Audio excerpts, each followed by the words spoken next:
The atmosphere around Celtic Park felt charged from the very first whistle, not in a dramatic sense, but in that tense, watchful way that comes when supporters are desperate to see signs of progress rather than promises. What unfolded over the 90 minutes was a performance full of moments that told a bigger story than the scoreline alone. Because this was a match where Celtic showed both their flaws and their potential in the same breath. The opening stages were fairly cagey, with Celtic trying to impose themselves through patient build-up while Aberdeen looked content to sit deep and invite pressure. There was a sense that Celtic were feeling their way into the game, moving the ball side to side, probing for gaps, and waiting for someone to make the right run at the right time. The breakthrough came through movement and awareness rather than brute force, and it was Kieran Tierney who once again found himself in the perfect position. It was not the first time this season he had ghosted into that space, and the familiarity of the moment said a lot about his intelligence and timing. His goal lifted the stadium instantly, not just because of its importance, but because it felt deserved after a sustained spell of pressure. Celtic looked more assured after that, pushing higher up the pitch and playing with greater confidence. And there was a feeling that if they could stay sharp, more chances would come. James Forrest's contribution added another layer to the story, because his goal marked yet another season in which he has found the net, stretching that remarkable run to 17 consecutive campaigns. When the ball hit the back of the net, the reaction was pure emotion, the kind reserved for players who have given so much over such a long period. It was not just about the goal itself, but about what it represented: consistency, resilience, and the ability to deliver in moments when the team needs it most. His overall impact was noticeable too, offering width, movement, and a calm head in the final third. Despite the positives, Celtic were reminded once again of their vulnerability. Aberdeen's equaliser came from a situation that felt all too familiar: a simple ball in behind, a moment of hesitation, and a finish that punished Celtic for switching off. There will be questions asked about the defending and about the goalkeeper's role in that moment, because it was a chance that perhaps should have been dealt with more decisively. For a brief spell after conceding, there was a nervous energy around the ground, the kind that comes from recent memories of matches slipping away after dominant spells. What followed, however, was one of the more encouraging aspects of the afternoon. Instead of collapsing or panicking, Celtic kept playing their football. They continued to push numbers forward, trusting the system and the movement that had already caused problems. Aberdeen, rather than tightening up, made life harder for themselves by trying to play out from the back under pressure, and that decision proved costly. A mistake at the back gifted Celtic an opportunity, and this time it was taken without hesitation. The finish was simple, but the work leading up to it was all about anticipation and positioning. Dyson Maeder's role in the system stood out throughout the match, and not always through goals or assists, but through the relentless running and the constant threat in behind. Time and again, Celtic clipped balls over the top for him to chase, stretching the defence and creating space for others.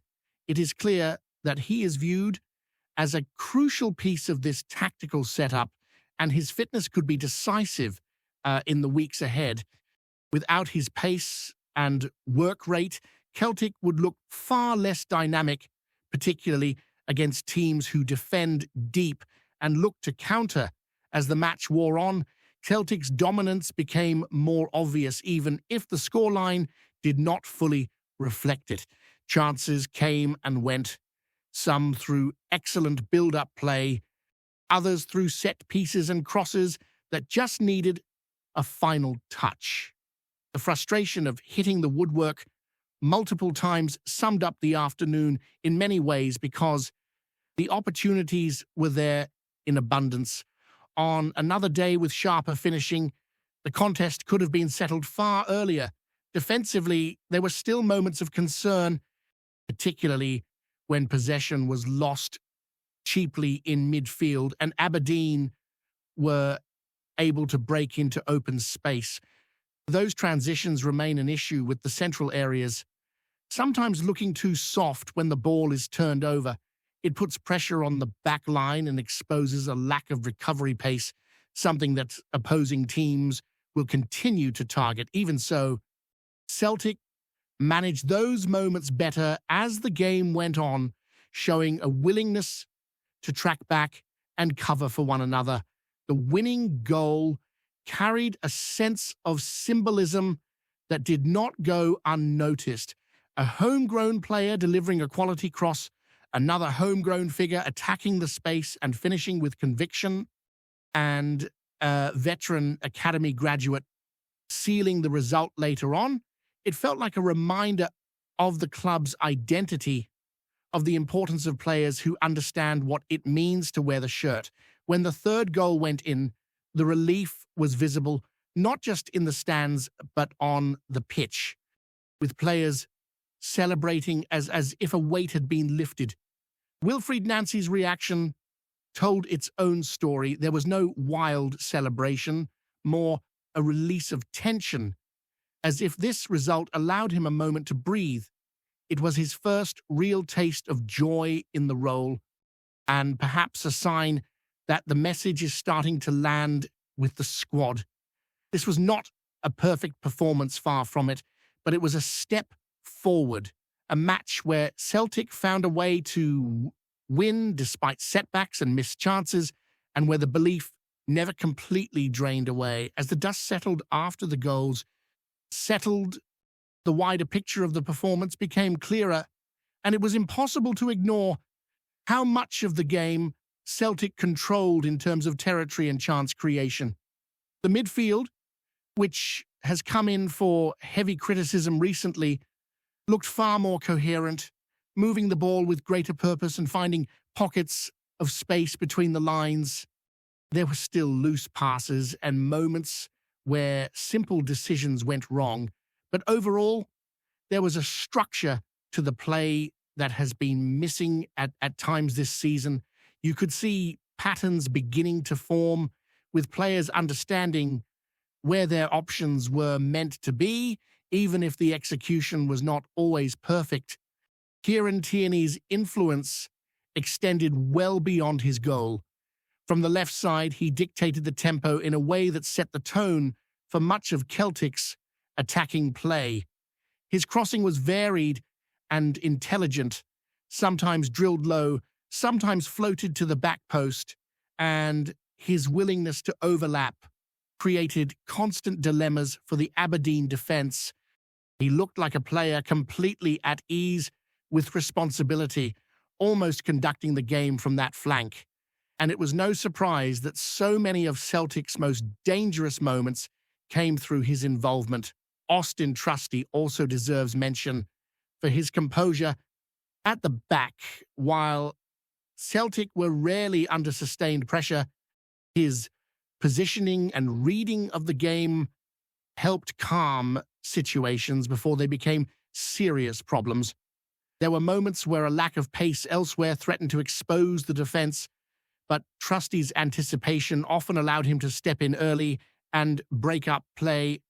That kind of reliability is crucial, especially in a system that asks defenders to be brave on the ball and comfortable holding a high line. One of the lingering frustrations, though, remained the lack of cutting edge in the final third. The numbers told a clear story, with Celtic creating a huge volume of high-quality chances, yet failing to put the game to bed until late on. Headers struck the post, shots rattled the frame of the goal, and rebounds fell just inches away from waiting attackers. It reached a point where it felt almost comical, but beneath the humor was a real issue that cannot be ignored. Creating chances is one thing, but converting them consistently is what separates comfortable wins from nervy afternoons. This is where questions about the forward options inevitably come into focus. There is effort and movement. No one can fault that, but confidence in front of goal looks fragile. You can sense players overthinking moments that should be instinctive, taking an extra touch when a first-time finish is needed, or snatching at opportunities because of the pressure they are feeling. It affects the flow of the entire team because dominance without goals breeds anxiety, and anxiety leads to mistakes. The equaliser from Aberdeen was a perfect example of how quickly things can turn. A turnover in a dangerous area, a burst of pace through midfield, and suddenly Celtic was scrambling. The goalkeeper's hesitation in that moment raised eyebrows, particularly given the lack of conviction shown in coming out or staying on the line. Confidence is a delicate thing for goalkeepers, and right now it looks as though that assurance is missing. There were a couple of other instances where positioning and decision-making seemed uncertain, and it would not be a surprise if changes were considered in that area soon. What deserves credit, however, is how the team responded mentally. In recent weeks, similar situations have seen heads drop and structure fall apart. This time, Celtic stayed patient. The crowd, while clearly frustrated, did not turn hostile, and that atmosphere seemed to help the players keep believing in what they were doing. Passes continued to be played, runs continued to be made, and eventually Aberdeen cracked under the pressure they had invited upon themselves. The role of the substitutes was another encouraging sign. Fresh energy off the bench brought renewed intensity, particularly out wide, where Celtic were able to stretch the pitch even further. The cross for one of the decisive goals was delivered with real quality, the kind that demands attackers attack the ball with conviction. Moments like that underline the importance of depth and of having players ready to make an impact when called upon. There was also a clear sense of unity in the celebrations, especially for the second and third goals. Players who have been under scrutiny all season reacted with visible relief, arms raised, faces lit up, as if acknowledging just how much this result mattered. It was not arrogance or overconfidence, but a release of pent-up pressure after a difficult run. For the manager, those moments seemed to confirm that the squad is still fighting for him and for each other. Looking ahead, the performance raises cautious optimism rather than bold declarations. There are still obvious gaps in the squad, particularly in terms of pace and finishing quality, and those deficiencies will be tested more severely by stronger opponents. Transitions remain a concern, especially when Celtic lose the ball in central areas and are forced into foot races. They are not always equipped to win. Addressing that balance between attacking ambition and defensive solidity will be key in the matches to come. At the same time, this match showed that there is a foundation to build upon. The system looked more coherent, the players appeared clearer in their roles, and the overall shape of the team made sense.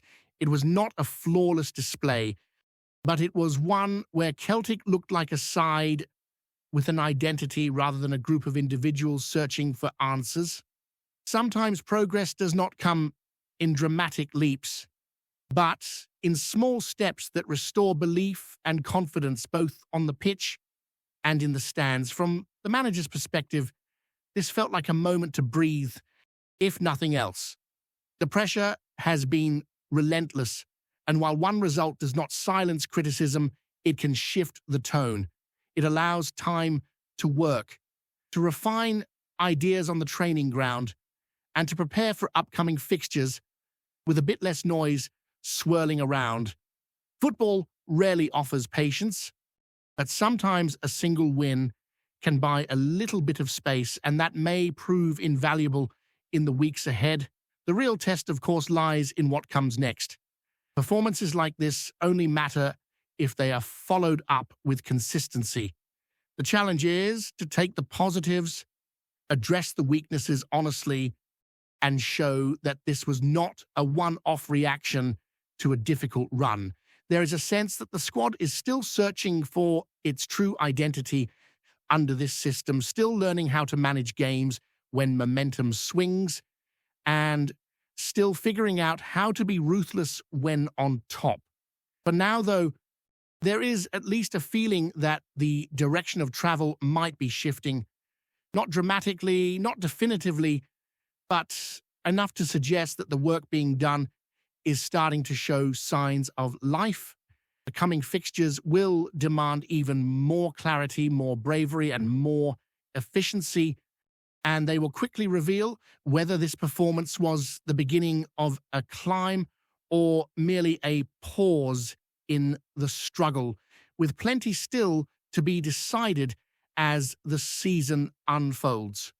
Before we proceed, subscribe to our channel and enable notifications to receive all exclusive news about Celtic FC. Don't miss any details about your favorite team. It's extremely important for Celtic FC fans.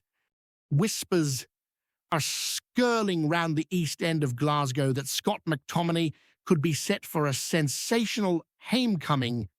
Where the Napoli chapter of his career said to be nearing its end, nothing signed, nothing sealed, but folk close to the game are muttering that the Scotland midfielder is weighing up a move that would see him stride into the heart of Celtic's engine room and take charge. McTominay's spell in Italy has been watched keenly back home. The physical edge, the discipline, the streetwise nose picked up in Serie A are said to have sharpened him, and there's a growing feeling that such traits could be exactly what Celtic crave in the middle of the park. Sources suggest the player misses the rhythm of Scottish football, the roar of the crowd, and the chance to be a main man rather than a piece in a wider puzzle. Inside Parkhead, there's quiet belief that McTominay could be the kind of figure who lifts standards without a word needing said. Big, mobile, comfortable on the ball, and no shy-o a tackle. He fits the mold of a modern Celtic midfielder who can press high, break lines, and still offer a threat when the game stretches. It's being said he'd be trusted to set the tempo, marshal younger legs round him, and guide the side a harder edge in the battles that matter.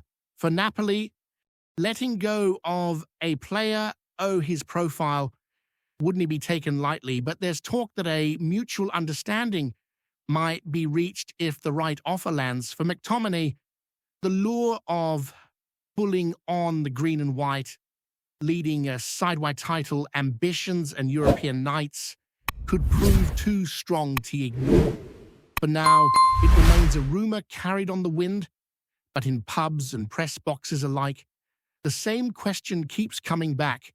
If Scott McTominay does walk away from Naples, could Celtic be the stage where he truly commands the midfield and writes the next chapter of his story?